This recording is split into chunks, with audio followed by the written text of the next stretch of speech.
সুদের বিষয়ে বলবেন, সুদ খেলে আবাদত কবুল হবে কিনা। সুদ ভয়ঙ্কর, আল্লাহ এবং আল্লাহর রাসূলের বিরুদ্ধে যুদ্ধে নামার নামান্তর। নাউজুবিল্লাহ পড়েন। 70টা গুনাহ, সবচেয়ে নিম্নমানের গুনাহ হচ্ছে আইয়ানকাহার রাজুল উম্মাহ, ব্যক্তি তার নিজ মাকে বিয়ে করবে, নিজ মার সাথে জিনা করার অপরাধ। নাউজুবিল্লাহ পড়বেন না। তাদেরকে রক্তের গঙ্গায় ছেড়ে দেওয়া হবে জাহান্নামে।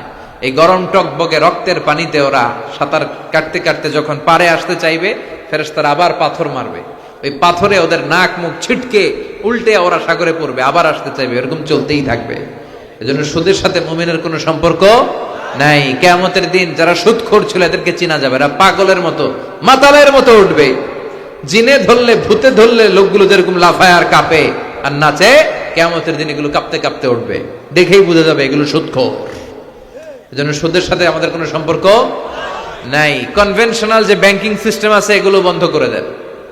সরকারি যে ব্যাংক, ইসলামী ব্যাংক ছাড়া যে ব্যাংকগুলো আছে, এই ব্যাংকিং গুলো বন্ধ করে আপনারা ইসলামী ব্যাংকিং এর প্রতি নিজেদেরকে সম্পৃক্ত করবেন। ইসলামী ব্যাংক লিমিটেড যেটা আছে, আল আরাফা ইসলামী ব্যাংক, শাহজালাল ইসলামী ব্যাংক, এই জাতীয় যত ব্যাংক আছে এই ব্যাংকগুলোতে আপনারা ব্যাংকিং করবেন। তাহলে আস্তে আস্তে সরকারও তাদের ব্যাংকিং সিস্টেমে ইসলামী ব্যাংকিং সিস্টেম ঢুকাতে বাধ্য হবে। সরকারকে এই কাজে বাধ্য করতে হবে। চিল্লায় এখন ঠিক কিনা? এজন্য সুদি কোনো লেনদেনে আমরা যাব না। আল্লাহ তৌফিক দাও।